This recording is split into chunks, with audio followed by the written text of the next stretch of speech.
Hello everyone, welcome back. स्वागत है आप सभी का एक और बेहतरीन सेशन में।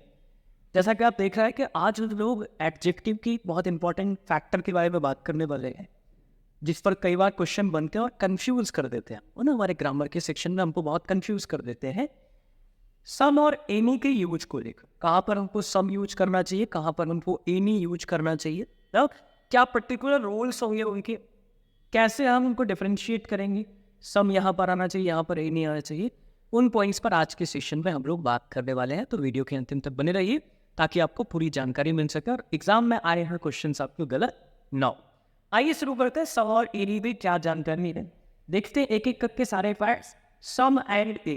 ना अब आपको कुछ चीजें बताते हैं, साथ ही साथ कुछ चीजें आपको समझाते चले। जैसे सम का यूज जो है काउंटेबल नाउन के साथ भी हो सकता है और अनकाउंटेबल नाउन के साथ भी यूज, ठीक है। एनी का यूज भी काउंटेबल नाउन और अनकाउंटेबल नाउन के साथ हो सकता है। तो पहली शर्त हमको क्या बनी, सब और एनी दोनों का यूज काउंटेबल और अनकाउंटेबल दोनों नाउन के साथ कर सकते हैं। काउंटेबल अनकाउंटेबल नाउन क्या है? काउंटेबल नाउन जिसकी गिनती की जा सके मतलब जिसमें यूनिट डिवाइड हो सके 1 2 3 जैसे बना, मतलब काउंटेबल नाउन हो गया। अनकाउंटेबल नाउन जिसकी यूनिट डिवाइड ना हो सके, जिसमें गिनती शुरू ही ना हो पाए, काउंटिंग स्टार्ट ही ना हो पाए, वो आपका अनकाउंटेबल नाउन है। तो काउंटेबल अनकाउंटेबल दोनों नाउन के साथ आप सम भी लगा सकते, ए भी लगा सकते, पहली शर्त। फिर दूसरी शर्त क्या है? सम अगर काउंटेबल नाउन के साथ है, सम अगर काउंटेबल नाउन के साथ है तो नाउन और वर्ब प्लूरल हो जाए। क्या बताया मैंने आपको? अगर सम काउंटेबल नाउन के साथ है तो नाउन और वर्ब प्लूरल हो जाएगा, और अगर सम अनकाउंटेबल नाउन के साथ है तो नाउन और वर्ब सिंगुलर हो जाएगा। क्या बोला मैंने? अगर सम काउंटेबल नाउन के साथ है तो नाउन और वर्ब प्लूरल, और अगर अनकाउंटेबल नाउन के साथ है तो नाउन और वर्ब सिंगुलर हो जाएगा। जैसे मान लीजिए मैंने कहा some water is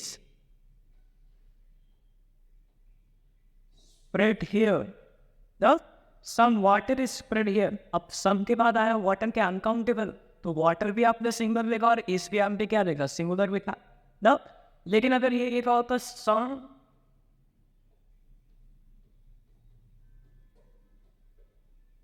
students are here. अब स्टूडेंट आपका काउंटेबल है तो सम के बाद स्टूडेंट नाउन भी प्लूरल और वर्ब भी आपकी क्या होगी, प्लूरल हो गई। तो पहली शब्द सम के साथ आपका नाउन भी प्लूरल, अगर काउंटेबल है तो नाउन और वर्ब दोनों प्लूरल, और अगर अनकाउंटेबल है तो नाउन और वर्ब दोनों क्या हो जाएंगे, सिंगुलर हो जाएंगे। ठीक है, पहले शब्द। दूसरी शब्द क्या है? एनी भी काउंटेबल अनकाउंटेबल दोनों के साथ आएगा, लेकिन एनी के साथ कुछ भी नहीं बदलने वाला। ये काउंटेबल के साथ हो या अनकाउंटेबल के साथ, दोनों कंडीशन में नाउन और वर्ब कैसा होगा, सिंगुलर ही होगा। ठीक, ये जो शब्द आपने देख। इसके अलावा एक शब्द आपको और मिलती है कि सम का यूज हम कहाँ करते हैं? सम का यूज हम करते हैं पॉजिटिव सेंटेंस में। सम का यूज हम कहाँ करते हैं? पॉजिटिव सेंटेंस में करते हैं, वह पॉजिटिव सेंटेंस में करते हैं सम का यूज। और एनी का यूज आप कहाँ करते हैं? तो एनी का यूज हम करते हैं निगेटिव सेंटेंस में। अब आप कहेंगे मैं बहुत सारे पॉजिटिव सेंटेंस जानता हूँ जहाँ एनी आता है, उस पर भी बात करें, उसके डेफिनेशन। ठीक है, सम एनी, सम का यूज पॉजिटिव सेंटेंस में, एनी का नेगेटिव सेंटेंस में। सब आपका अगर काउंटेबल नाउन के साथ है तो नाउन और वर्ब प्लूरल, अनकाउंटेबल के साथ है तो नाउन और वर्ब सिंगुलर, जैसे मैंने यहाँ सब बताया। एनी आपका काउंटेबल के साथ है, अनकाउंटेबल के साथ है, कोई फर्क नहीं पड़ता, वो हमेशा singular noun singular verb carry है। जैसे I have some books, positive sentence आपको सब लगा है, समथिंग और नाउन काउंटेबल का प्लूरल हो गया। आई डोंट, जैसे ही डोंट आया अब सम की रिक्वायरमेंट नहीं रही, अब यहाँ क्या आएगा, आई डोंट हैव एनी, और जैसे ही ये नहीं लगा आपका बुक्स भी गलत हो गया, क्या आ जाएगा, बुक। क्लियर है? और पहला पॉइंट यहाँ तक क्लियर हो गया, सम और एनी। अब आई नेक्स्ट फैक्टर की तरफ चलते हैं। नेक्स्ट क्या है, अब आपने कहा पॉजिटिव सेंटेंस में सम, नेगेटिव सेंटेंस में एनी। और ये बात इसने बताई कि अगर इंट्रोगेटिव सेंटेंस है, ठीक है, अगर सेंटेंस आपका इंट्रोगेटिव है तो आप सम और एनी दोनों यूज कर सकते हैं। जैसे do you have some books, या है बोलना चाहिए do you have some books. अब आपका इंट्रोगेटिव सेंटेंस है तो सम भी चलेगा, और अगर आप बोलते हैं do you have any book तो भी चलेगा, क्योंकि सेंटेंस आपका क्या है, इंट्रोगेटिव है। इंट्रोगेटिव सेंटेंस में सम भी आपका करेक्ट है, एनी भी करेक्ट है। लेकिन फिर वही शब्द ध्यान रखना, इंट्रोगेटिव सेंटेंस में भी अगर नेगेटिव बन गया तो सिर्फ एनी आए। जैसे डू यू हैव की जगह होता है do you have, do you not have. जैसे आप बोलते डू यू नॉट हैव तो आप ए बुक बोलते, सब बुक नहीं, ठीक। नेगेटिव जैसे ही आएगा वो, चाहे वो इंट्रोगेटिव के साथ ही क्यों ना हो, आप बिल्कुल भी झिझक नहीं करेंगे, ये नहीं लगाएंगे।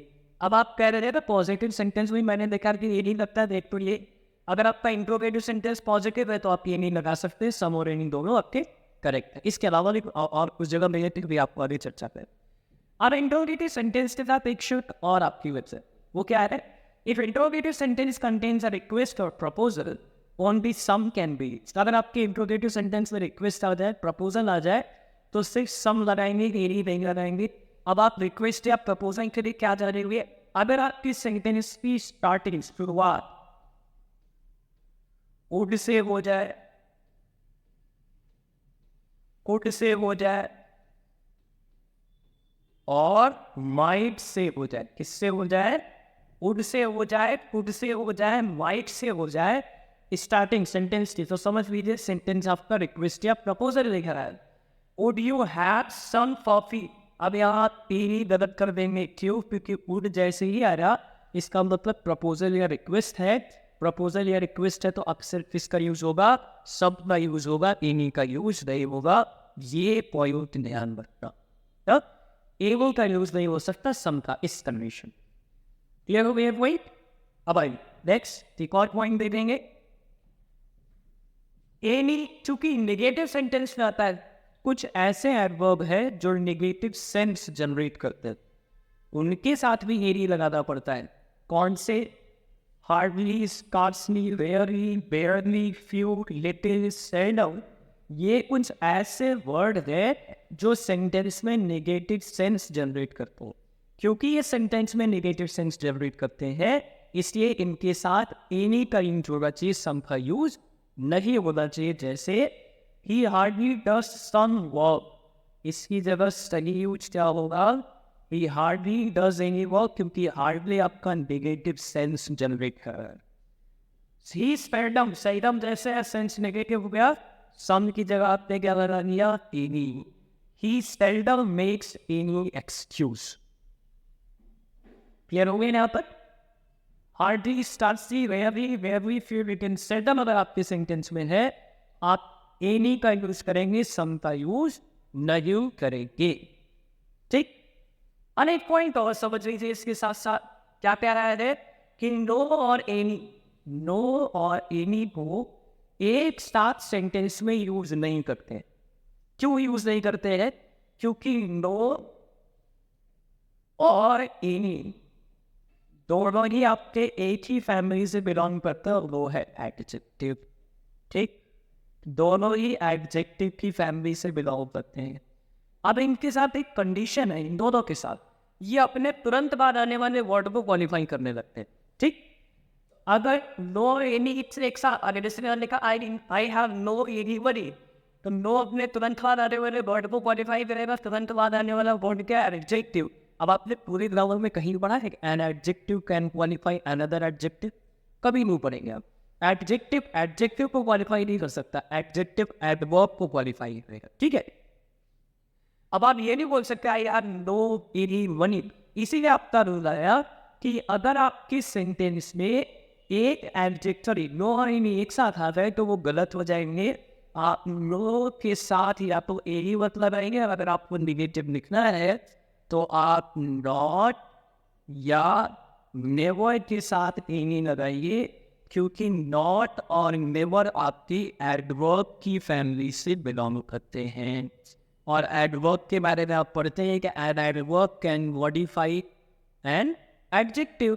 तो नॉट और नेवर के साथ एनी काम करेगा, या तो नो और एनी में से कोई एक लगाएंगे।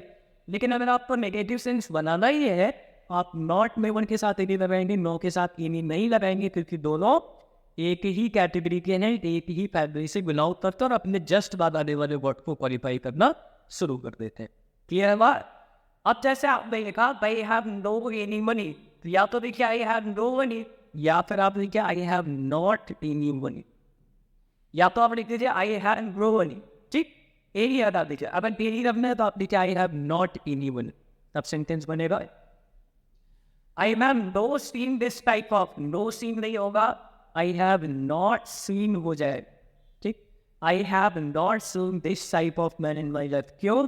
क्योंकि हैव हेल्पिंग वर्ड, सीन पे वर्ड, बीच में एडवर्ब चाहिए, नो लगा दिया, नो एडजेक्टिव था, सेंटेंस मेरा गलत हो रहा है। या तो बात क्लियर हुए? बहुत बढ़िया। एक चीज और इसके साथ समझते चाहिए, एनी के बाद कभी भी एडजेक्टिव की पॉजिटिव डिग्री यूज नहीं। एनी के बाद कभी भी सेंटेंस में एडजेक्टिव की पॉजिटिव डिग्री नहीं आती। एनी के बाद हमेशा एडजेक्टिव की कॉम्परेटिव डिग्री आती है। कौन सी डिग्री आती है? Comparative degree. एनी के बाद एडजेक्टिव की हमेशा कॉम्परेटिव डिग्री आती है। जैसे आपने कहा I don't bear disrespect any, अब आपने लिखा, जैसे आपने लिखा I don't allow this mistake any much.